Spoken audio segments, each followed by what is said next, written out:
বন্ধুরা, আপনারা কি তৈরি তো? গরিব ঘরে রাজপুত্র নাটকের ১২তম পর্বের সেই অবিশ্বাস্য মোড় দেখার পর মাথা কি এখনো ঘুরছে? যে মেঘলাকে অনেক সবার সামনে কাজের বুয়া বলে অপমান করেছিল, সেই মেঘলাই এখন ৫০,০০০ কোটি টাকার মালিক। ভাবা যায়?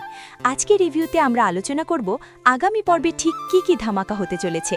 ভিডিওটি শেষ পর্যন্ত দেখুন, কারণ গল্পের ক্লাইম্যাক্স এখনও বাকি। মেঘলা, যাকে এতদিন আমরা সাধারণ এক সংগ্রামী মেয়ে হিসাবে জানতাম, সে আসলে শালিমার সার্ভার চৌধুরীর একমাত্র উত্তরাধিকারী। অন্যদিকে অনেক মেঘলাকে ধোঁকা দিয়ে ধনির মেয়ে বৃষ্টিকে বিয়ে করেছে।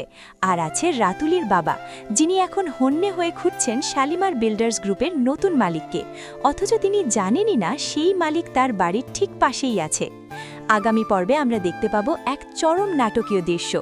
অনিক এবং রাতুলের বাবা যখন শালিমার বিল্ডার্সের হেড অফিসে ১০০ কোটি টাকার প্রজেক্টের জন্য তদবির করতে যাবেন, তখন সেখানে মেঘলার রাজকীয় প্রবেশ সবাইকে স্তব্ধ করে দেবে। মেঘলার পরিচয় পাওয়ার পর অনেক হয়তো আবারও গিরগিটির মতো রং বদলাবে। সে হয়তো মেঘলার কাছে ক্ষমা চাই বলবে সে পরিস্থিতির শিকার ছিল, কিন্তু মেঘলা কি তাকে ক্ষমা করবে? মনে হয় না। প্রজেক্টের আশায় অনিক এবং তার শ্বশুর দিনরাত এক করছেন। মেঘলা হয়তো সেই প্রজেক্টে তাদের হাত থেকে কেড়ে নিয়ে অন্য কাউকে দিয়ে দেবে। এটিই হবে অনিকের জন্য সবচেয়ে বড় চপেটা ভাত। অনিকের প্রতারণার কথা যখন বৃষ্টির সামনে আসবে, তখন তাদের সংসারেও হয়তো বড় ধরনের ভাঙন ধরবে। অনিক না পাবে মেঘলার টাকা, না পাবে বৃষ্টির সম্পদ, অর্থাৎ ঘাড়কানা ঘাটকা অবস্থা হবে তার।